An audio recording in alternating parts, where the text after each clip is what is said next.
Well, that was a pretty flowery introduction. I only hope I can live up to it. As she said, my name is Kathi Thomas. I don't really wear glasses, but only to see and read, so I'll slip these on for a sec. I've been married for 43 years to my high school sweetheart. I'm a homemaker, a mother of 3 great sons, which are all 3 here today, a grandmother of 7 amazing grandchildren. We lived in the same Davis County neighborhood for over 25 years. I attend the same church, and I shop at the same stores. If you Google me, you won't find any newspaper or magazine articles written about me. You won't find that I've won any awards of recognition. No athletic accomplishments, no Guinness Book of World Records, not even a notable police record. In other words, I'm just a normal, average, ordinary woman. My only real call to fame is being known in our neighborhood as Mrs. T, a local preschool teacher. I ran my own school for 28 years in my home. My small little home business required a bit of creativity, patience, and lots of stamina and love. I loved every teaching moment. I always felt up to the task until last year. I made a very difficult decision to close my little school. I didn't have the same energy level I'd always had. Father time was definitely catching up with me. As my birthday came and went, climbing the stairs and doing my daily routines, I would become very winded and fatigued. I didn't ignore this.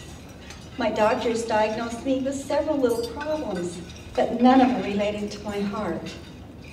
For the 6 months, I was put on an inhaler to help improve what supposedly was asthma. Last September, I was very busy at our cabin east of Oakley. I was alone. I got out of bed early, feeling dizzy, a flood of nausea, and achy pressure in my arm and chest. I thought that I had slept wrong. Making my way down the stairs, I was hit with sweaty, hot flashes. I made it to the bathroom, looked in the mirror, and saw a white, gray, ashy face looking back. I took a couple hits off my inhaler and sat down to rest in the recliner, hoping that I wasn't coming down with the flu. That would really screw up my timeline. After a few minutes of rest, massaging my sore left arm and chest muscle, a drink of water, another hit off the inhaler, I was feeling a bit better and ready to start my projects again.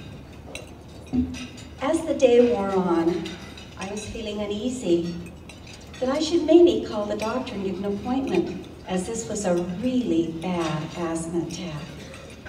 I set the appointment with our family doctor. He knew my family history.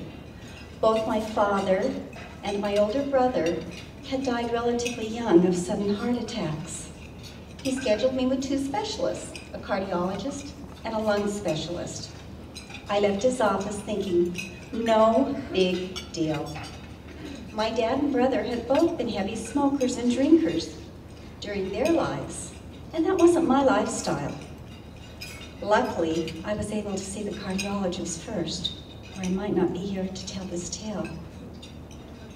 Upon seeing the cardiologist, I was scheduled for more tests.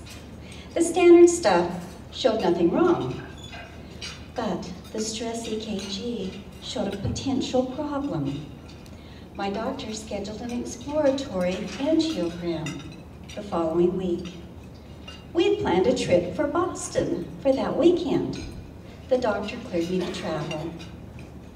As I left his office, I thought, it must not be a big deal. And I was glad that I would finally know what had caused that really bad asthma attack at my cabin. Neither doctor had even uttered the word heart attack. I still believed I was dealing with a lung disorder, not a heart problem. The morning before we were to leave for Boston, I had a very severe attack. I experienced the same symptoms that I had at the cabin, only this time it was longer, stronger, and scarier. I insisted my husband not call 911. It would be so embarrassing if it was no big deal. But we did call both of my doctors that evening. After phone consultations, they decided to move the angiogram up to the next morning. We canceled our trip. A very good move, and likely saved my life. In the angiogram proceedings, they went through the artery in my wrist. Actually, it's this wrist. The artery in my wrist rather than my groin. They put dye into my heart arteries twice. No noticeable trace of problem. Standard procedures would have stopped right there. However, my doctor sensed that there was more to my situation, so he went back through my narrow wrist artery with a sonar camera. This time, he was able to see a main artery that was more than 80% blocked. A stent was maneuvered through my artery, restoring full blood and oxygen flow to my heart. The 45-minute procedure had become a 3-hour life-saving ordeal. Now, I started this story by saying I was just an ordinary woman. After my surgery, I found out that's not really true. My new call to fame is I'm a member of a very small group called the Survivors Club. I learned that my blockage was in the LAD artery, better known as the Widowmaker. I was informed that most people having undetected blockage in this artery die of sudden, massive heart attacks, leaving their families and friends to wonder why and how. In fact, 2 months after my life-saving surgery, the Widowmaker took my second and youngest brother at the age of 49.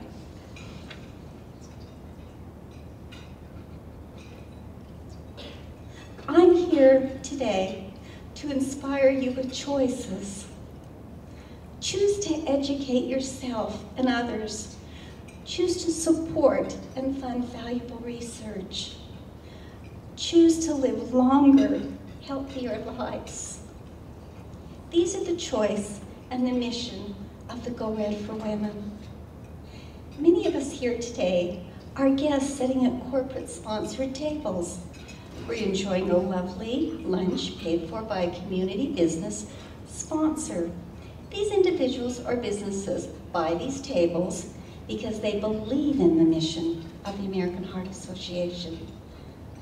Healthier employees make happier, healthier, better workplaces. They are basically paying it forward for you and your coworkers. In the past, others have sat in similar rooms and given money that we benefit from today. They fund the research and funded the research that saved my life. Now it's our turn to pay it forward, as they did for us. As a guest and caring individuals, we need to step up financially and do our part. Every little bit helps. With our financial help, the American Heart Association will be able to continue their mission of research, development, and education. Your gift today could be the amount we need to fund one brilliant researcher who could make that discovery that will save your life in the future. Or one 7th grader could learn how to use CPR to save someone's life who could have been lost with cardiac arrest. And finally, help from the AHA is better they'll be better advocates for healthier communities, clean air laws, and nutrition labeling. If everyone in this room today could just give $250, an amazing $70,000 would go toward the fight for heart disease. Would you please take your little card? Each of you have a little card and a pen at your table at your place setting. As you hold this card in front of you, I'd like you to picture the face of a loved one in your mind. Think about the difference that you can make today with your contribution. Giving your little bit will increase the odds that you or your loved one will be a future member of our Survivors Club. Today we're starting a new tradition. Every guest who gives any amount will receive this lovely commemorative pin. Every year there will be a new one issued. It would be great if we could all consider giving that $250. However, gifts of any amount, big and small, are needed and appreciated. Please take a few minutes and complete your card as I complete mine.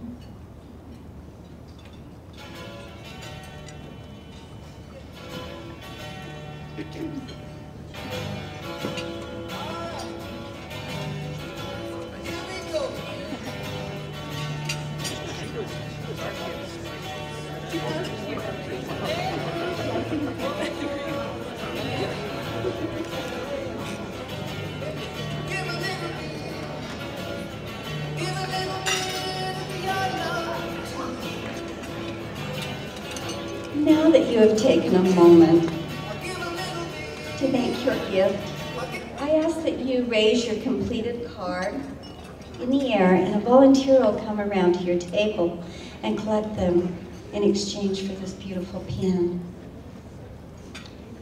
In closing, I am so grateful for the science and the non-invasive solutions that helped me through my ordeal, and for the skillful, dedicated doctors that do these procedures day in and day out. Thank you for allowing me to share my story with you today.